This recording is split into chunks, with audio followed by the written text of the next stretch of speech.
মুর্শিদকুলি কাটরা মসজিদ আমি পরে দেখাবো। মুর্শিদকুলি, তারপর সুজাউদ্দৌলা, তারপর সারফরাজ, একটা বংশের শেষ। তারপর আলীবর্দী থেকে সিরাজদৌল্লার বংশের সূত্রপাত, আলীবর্দী এবং সিরাজ। তারপর সমাপ্ত হয়ে গেল পলাশির যুদ্ধে। তারপর এলেন মির্জাফর।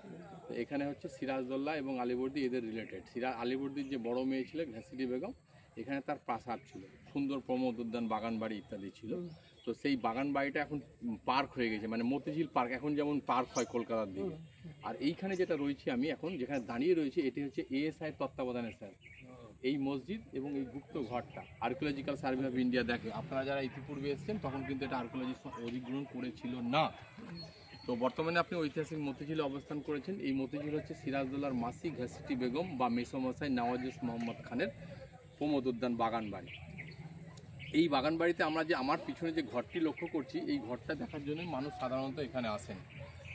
সাধারণত ঘরে স্যার জানলা দরজা থাকে, কিন্তু দেখুন এটা একটা জানলা দরজা বিহীন ঘর স্যার। আপনি দেখতে পাচ্ছেন জল পড়ার মুড়িটা রয়েছে, ওই যে মাটির নালি বা মুড়ি বলি আমরা, কয়েক প্রণালী, সমস্ত কিছু রয়েছে স্যার। উপরে ছাদও পেটানো রয়েছে, অথচ এর কোনো জানলা দরজা নেই। তাই মানুষের কোনো দিকেই নেই স্যার।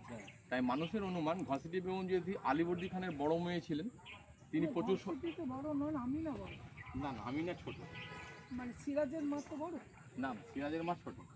হ্যাঁ, ঘাসিটি যেহেতু বড় মেয়ে ছিলেন, তাই তিনি নবাব আলীবর্দীর কন্যা। আলীবর্দী বাংলা, বিহার, উড়িষ্যার একচ্ছত্র ক্ষমতার অধিকারী, মানে তার পাওয়ারটা কী লেভেলে হবে বুঝতেই পারছেন। তো তিনি প্রচুর সম্পত্তির হয়তো অধিকারিণী ছিলেন, এবং তিনি হয়তো এইখানে তার কোনো গুপ্ত ধন সঞ্চিত রেখেছিলেন। কারণ মসজিদ বা মন্দিরের সংলগ্ন স্থানে যদি রাখা যায়, যে মসজিদের মিনারটা দেখতে পাচ্ছি, তাহলে সেই সম্পদটা নিরাপদে থাকে, এটা সাধারণত মানুষের বিশ্বাস। তো তার যে পার্ক বলছি আমি, সেই পার্কের ভেতরে তার প্যালেস ছিল। সেই প্যালেস এখন নিশ্চিহ্ন। যেখানে আগে লাইট অ্যান্ড সাউন্ড অনুষ্ঠিত হতো, সেটা এখন আর হয় না। যার জন্য আমি দিনের বেলায় চলে এলাম, নাহলে সন্ধ্যাবেলায় সব ছেলে মেয়েদের হাজার হাজার সরস্বতী পুজো চলছে, ভিড়, ঢোকা যায় না। তো যাই হোক, সেই ঘরটা দেখার জন্য আমরা এসেছি। হয়তো সেখানে কোনো গুপ্তধন সঞ্চিত আছে। পরবর্তীকালে নবাবেরা, পরবর্তীকালে ইংরেজেরা এখানে কৌতূহলী হয়ে কামান দেখেছিলেন, যার ফলে কিছুটা ক্ষত হয়ে গেছে, একটু পরে আপনাকে দেখাবো। এবং সেই ইংরেজ সাহেব মরে গিয়েছিলেন এবং তার পরিবারের অন্যান্যরা মারা গিয়েছিলেন, তাই পরবর্তীকালে আর কেউ এখানে হাত দেন না। যাই হোক, প্রমোদ উদ্যানটা এখন আর নেই। আছে প্রমোদ উদ্যানটা এখন পার্ক, মানে প্রমোদ যে বাড়িটা নেই। তিনি মারা যান, তার বাচ্চাটাও একটা মারা গিয়েছিল। সেই বাচ্চার খবরটা আমি একটু পরে আপনাকে দেখাবো। Robert Clive? না না, ক্লাইভ না, আপনার ইয়ং কিউট না, ওইখান থেকেই দেখুন স্যার। সাধারণত আমরা বাড়ি গাঁথলে ইটের পর ইট হয়, কিন্তু ইটগুলো কাঁধ ভাবে আছে, বোঝা যাচ্ছে? কাঁধ ভাবে, মানে ধরুন মেট্রো রেল যদি আপনি ভাবেন, একটা টিউবের মতো বা কিছু একটা রয়েছে ভেতরে। হ্যাঁ হ্যাঁ, কোনোটা সোজা কোনোটা ব্যাকে, এই জায়গাটা দেখলে ভালো বোঝা যায়। হ্যাঁ, এইভাবে ইটগুলো। তো হয়তো এখানে কোনো কিছু থাকলেও থাকতে পারে, সেটা এর মধ্যে ঢুকে দেখেনি। ঢুকে তো দেখা যায়, আর তো ভাঙা যাবে না ধরুন। না, কিন্তু ঢুকতেন কি করে সেটাও বোঝা যায় না। মোটামুটি 1.5 কিলোমিটার দূরে যে তার প্যালেসটা আছে, মানুষের অনুমান সেখান দিয়ে হয়তো কোনো গুপ্ত সুড়ঙ্গ থাকতে পারে। মসজিদের আশপাশে সম্পদ রাখলে সেইটা লুটতরাজ হয়ে যাওয়ার সম্ভাবনাটা কম, যেমন মন্দিরের তলে আমাদের থাকে।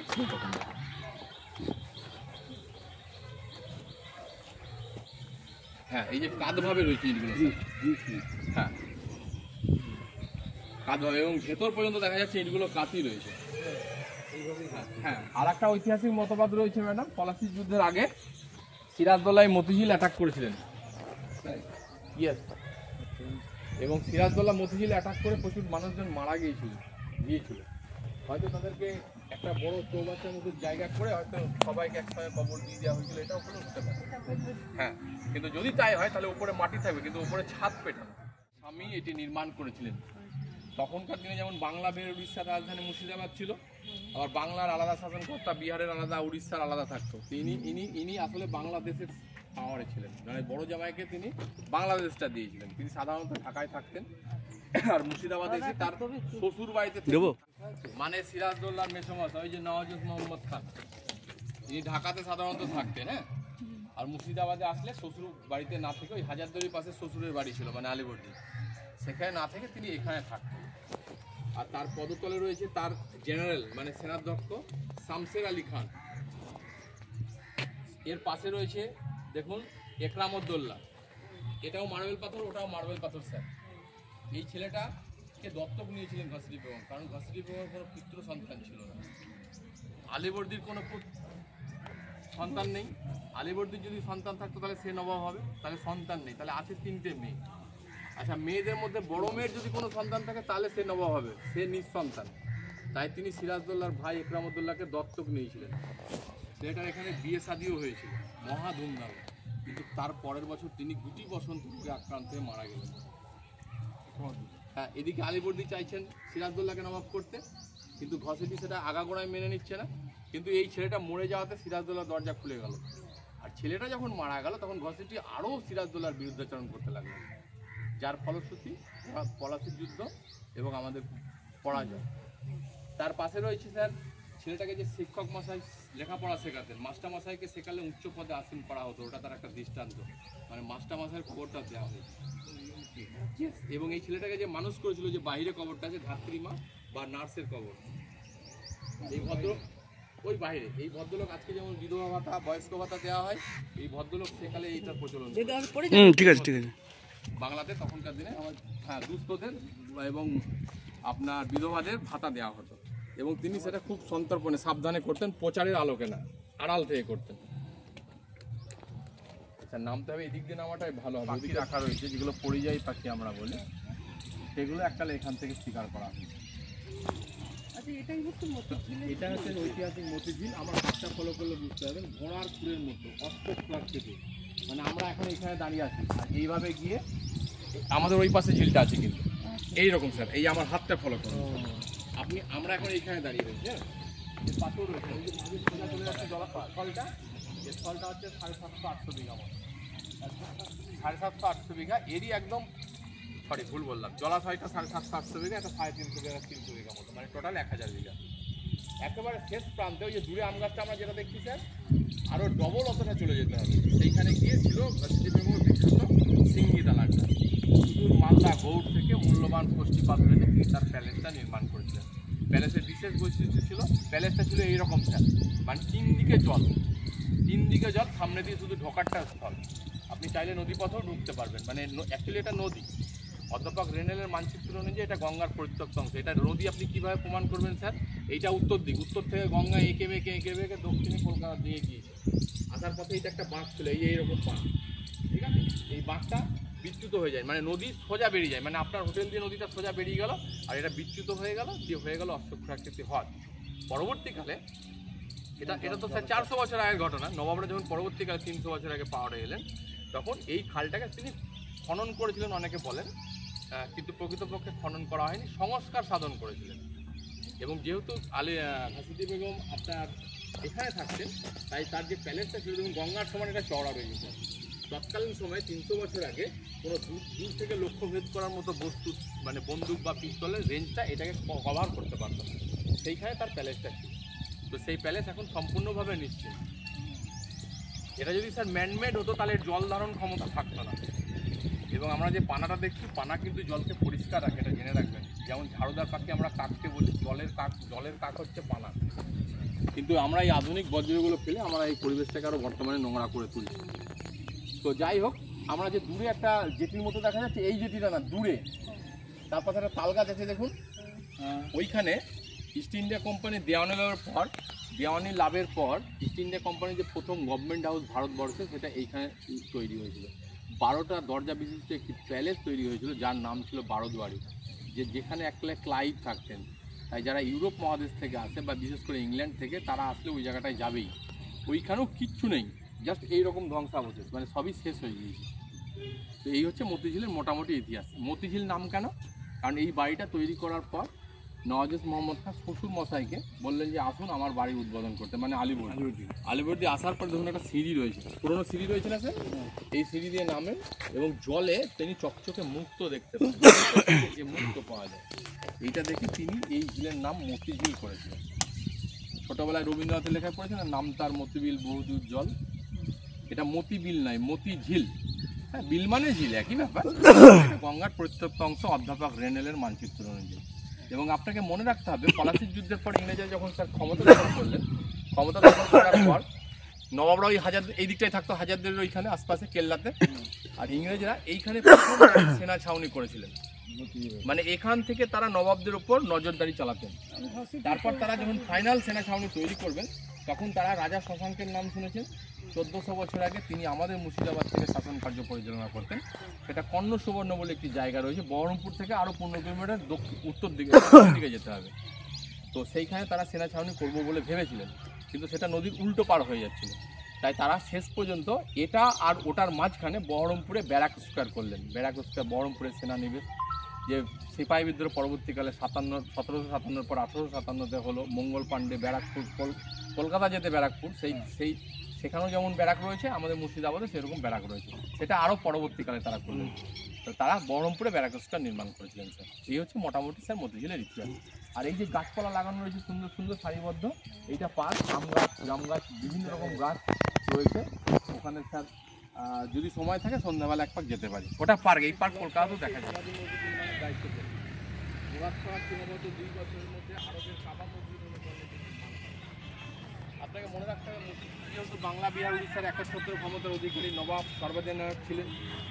তিনি মৃত্যুর পূর্বে যখন এখানে নামাজ পড়তে আসবেন, তখন তো তার জন্য সিকিউরিটির বন্দোবস্ত করতে হবে। তাই আপনি যে একটি মিনারের তলায় দাঁড়িয়ে রয়েছেন দেখুন, আর দূরেরটা আরও ভালো দেখা যাচ্ছে দেখুন, এরকম চারপাশে স্যার 4টে মিনার রয়েছে। এই মিনারগুলো আরও উঁচু ছিল। ওপর থেকে সৈন্যরা নগরটা ফলো রাখতেন, কোনো বহিঃশত্রু আসছেন কিনা ইত্যাদি।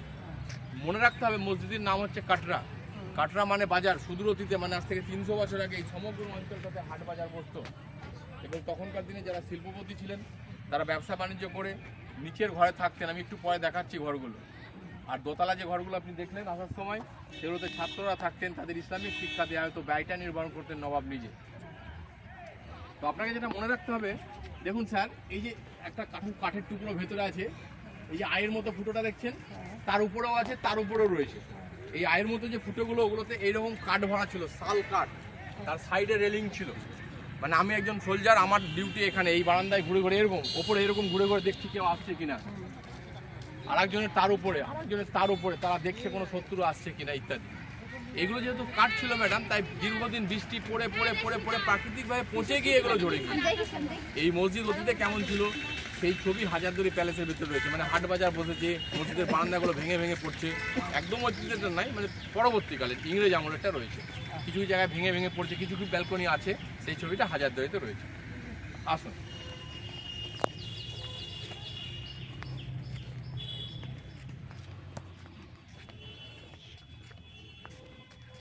দেখুন ম্যাডাম, এই যে উপরের দোতলা ঘরগুলো, এগুলোতে ছাত্ররা থাকতো স্যার, এবং উপরের দোতলা ঘরগুলো একে অপরের সঙ্গে রিলেটেড। একটু কল্পনার চোখে ভাবুন যে সেখানে ধরুন আমি ছাত্র ম্যাডাম, তাহলে আমি ওই ঘরটায় যাবো, তাহলে কিভাবে যাব? এই যে বড় বড় ফুটোটা, এখান থেকে একটা কাঠ ছিল, কাঠের সিঁড়ি দিয়ে উঠলাম, যে এইদিকে মানে এরকম কাঠের সাইডে রেলিং, মানে নিচটা তাকালে বুঝতে পারবেন, নিচটা যেমন আমরা দেখছি এরকম বারান্দা ছিল। সেই বারান্দা দিয়ে গিয়ে আমি চাইলে আমার ঘরে যেতে পারি। আর যদি বৃষ্টি দিন হয়, এইখানে ঢুকে গিয়ে ভেতর ওপরের গুলো রিলেটেড, মানে ছাত্ররা থাকতো তাই রিলেটেড, আমি আমাদের ঘরে যেতে পারি। নিচে তাকিয়ে হাঁটবেন সব সময়। আর এই নিচের গুলো রিলেটেড নয়। কেন রিলেটেড নয়? কারণ এখানে শিল্পপতিরা থাকতো, তারা পয়সা করে নিয়ে থাকতো, তারা যারা ব্যবসা বাণিজ্যের উদ্দেশ্যে দেশের বিভিন্ন প্রান্ত থেকে আসতেন। তাই এগুলো দেখুন সব আলাদা আলাদা ঘর। আর উপরের গুলো ছাত্ররা থাকতো, তাই একটার সঙ্গে আরেকটা সংযুক্ত। তৎকালীন সময়ে তখন কড়িবর্গার ব্যবহারটা অতটা ছিল না। কড়িবর্গা বা তীরবর্গার ব্যবহারটা ব্রিটিশ আমলে বেশি হলো। তাই এগুলো খিলানের সাহায্যে ছাদ, জাস্ট ইটকে গেঁথে চাপের উপর রাখা। আসুন।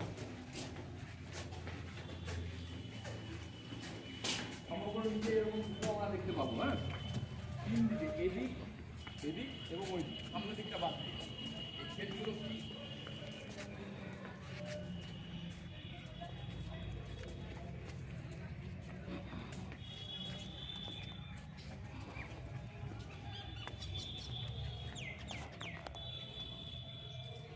এবং দক্ষিণ তিন দিকে এরকম ছেদ রয়েছে। দেখে এগুলোকে সুড়ঙ্গ ভাববেন না, লোকে সুড়ঙ্গ বলে, প্রকৃতপক্ষে এগুলো হচ্ছে ফায়ার প্লেস।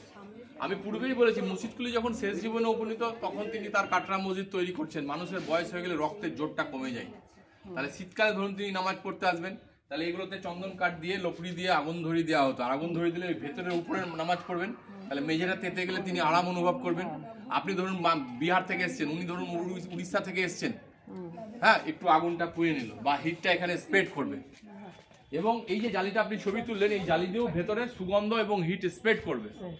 সর্বোপরি গ্রীষ্মকালে এই জালি, এই দরজাতে খসখসি, যে নারকেলের ছোবড়া হয় স্যার, খসখসি লাগিয়ে দিয়ে জল ঢেলে দিলে এই এক সরল রেখায় জানলাগুলো রয়েছে, বাতাস ঢুকবে, ভেতরটা এসি হয়ে যাবে এবং এগুলোতে জল চালনা করা হতো, তাহলে ঘর শীতল থাকবে।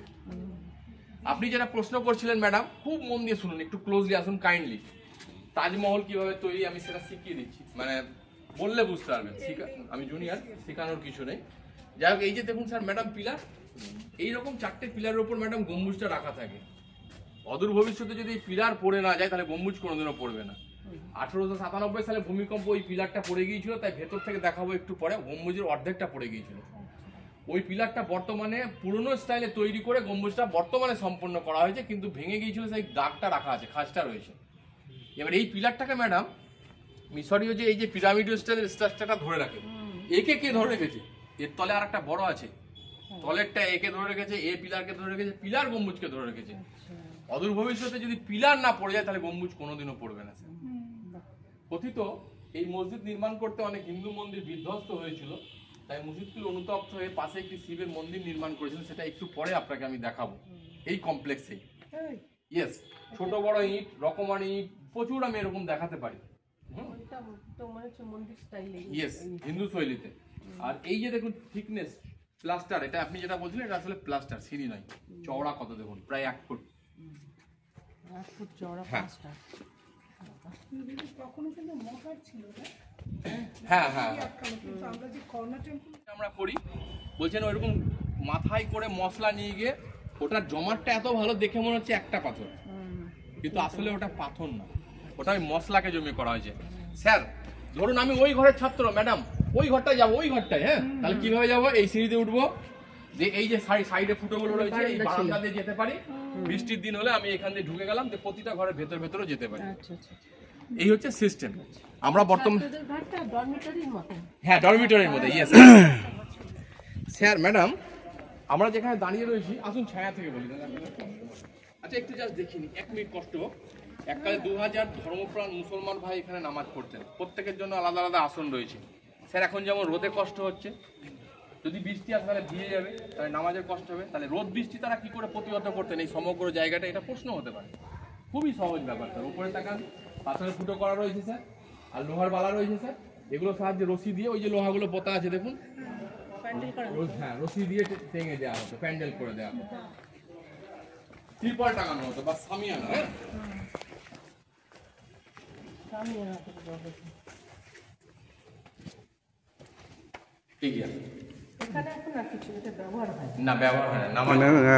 এর আগেও অনেকবার এসেছি, এত সুন্দর বোঝায়নি কেউ। আচ্ছা এইবার একটু দেখবেন এদিকে স্যার, এইখান থেকে উল্টো দিকটা দেখুন। এই যে ইট ম্যাডাম, এটা তো প্রশ্ন হতে পারে যে ভাই এই ইটগুলোতে নোনা লাগেনি কেন? আপনি আমাকে প্রশ্ন যদি করেন, উত্তরটা হচ্ছে এই ইটগুলো তৎকালীন সময় তেঁতুল কাঠে পড়ানো হতো শীতকালে, তেঁতুলের টার্টারিক অ্যাসিড থেকে, যার ফলশ্রুতি ইটের ক্ষমতার জন্ম হয়, অদূর ভবিষ্যতে সহজে নোনা লাগবে না। এবং প্রশ্ন যদি হয় স্যার, দেখুন ওই জল বেড়ানোর নাড়িটা দেখা যাচ্ছে ওই সাইডে, ওই দূরে একটা দেওয়ালের একটা কাটা আয়ের মতো দাগ, ওটা জল বেড়ানোর নালী। এরকম চারিদিকে নালী রয়েছে। এত বড় একটা চাতাল 300 বছর আগে তৈরি হচ্ছে, প্লাস্টিক পাইপ ছিল না, তারা কিভাবে এটা তৈরি করলেন?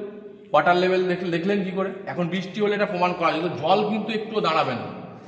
তৎকালীন সময়ে গ্রামে গঞ্জে যে ঢোলকুমলি বলে লতা পাওয়া যায়, সেই লতাটা তারা নিতেন, দিয়ে ওটাকে মেসেজ করে টানলে একটা পাইপ পাওয়া যায়, যে পাইপ নিয়ে আমরা ছোটবেলায় জল টেনে খেলতাম। সেইগুলোকে দিয়ে ওয়াটার লেভেল দেখে তারা এটা করেছেন। মানে ইতিহাস, মানে ইহা অতীতে ছিল, এটা মনে রাখতে হবে। টেকনোলজি কিন্তু চিরদিনই ছিল। আবার উপর থেকে এভাবে ঘুরে যান, ওই উপরে ওই উপরে দেখুন একটা কানা দাগ রয়েছে গম্বুজটাতে, সেম জিনিস আপনার পিছনেও রয়েছে। মানে ওই যে আমার আঙুলটা ফলো করুন, ওখানে একটা আঙুল রয়েছে গম্বুজটাতে, এদিকটা ছিল গম্বুজে, মানে সেম জিনিস এখানেও আছে, আপনার ঢুকতে অসুবিধা হবে বলে বলছে। তাহলে এই কর্নারের পিলারটা পড়ে গিয়েছিল বলে এই গম্বুজ অর্ধেক পড়ে গিয়েছিল, কর্নারের পিলারটা করে এইটা সম্পূর্ণ করা গেল। তাহলে বাকি আরো 3টে সম্পূর্ণ হলো না কেন? কারণ যে পিলারগুলোর উপরে এই গম্বুজটা রাখা হবে, সেই পিলারগুলো ম্যাডাম উইক হয়ে গিয়েছে। 2 পাশে 2টো সম্পূর্ণ করা গেল, বাকিগুলো আর গেল না, কারণ তাহলে ভেঙে পড়তে পারে। আপনাকে একটা জিনিস দেখাই স্যার, দাদা আপনিও দেখুন, এখানে ক্যামেরা এখানে আনুন, দেখুন ইঞ্জিনিয়ারিং কত উন্নত ছিল, এইখানে যতটুকু পাথর ভূমিকম্পে ছুটেছে, ভূমিকম্পটা এদিক থেকে এসেছিল, আসাম থেকে, এদিক থেকে, উত্তর থেকে, এখানে যতটুকু ছুটেছে, ধাক্কা এখানে দিয়ে যতটুকু ছুটেছে, পিছনে শেষ চৌকাটা ততটুকুই পাথর ভেঙেছে ভূমিকম্পে, সেটা দেখাবো আপনাকে। হ্যাঁ, একদম এক্স্যাক্টলি আপনি স্কেল ফেলে ফেলে দিতে পারেন। ভূমিকম্পের সব থেকে বড় দৃষ্টান্ত হচ্ছে, ক্যামেরাটা আমাকে দেন, ভূমিকম্পের এটা সব থেকে বড় দৃষ্টান্ত। এই চৌকাট কিন্তু কেউ ভেঙে দেয়নি, এটা ভূমিকম্পে ভেঙেছে। এই চৌকাটটা হচ্ছে সব থেকে বড় প্রমাণ ভূমিকম্পের।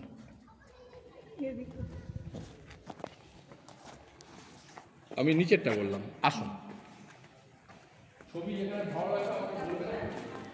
এখানে একটা ভালো ছবি হবে, একটা ক্যামেরা আমাকে দিন যে কোনো।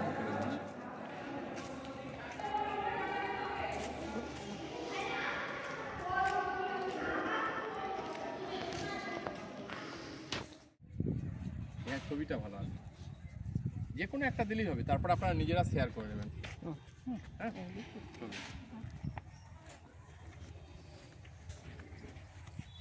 এই রাস্তাটা চতুর্দিকে বর্গাকার, তাহলে এটা রাস্তা থেকে 10 ফুট মতো দূরে রয়েছে, মানে এটা সামনের দিকে মিনার। যেমন কুতুব মিনার অনেক উঁচু দেখেছেন, কিন্তু তার পরিধিটাও তত বড়। আসুন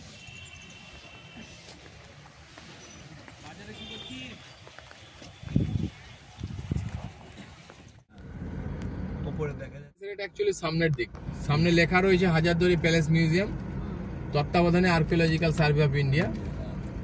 এবং সামনে একটি পিলারের মতো দেখা যাচ্ছে, এই যে ফুচকাওয়ালার পিছনে দেখুন একটা পিলারের মতো রয়েছে না স্যার, ডান দিকে চলুন, ডান দিকে, ওইটা হচ্ছে স্যার সূর্য ঘড়ি।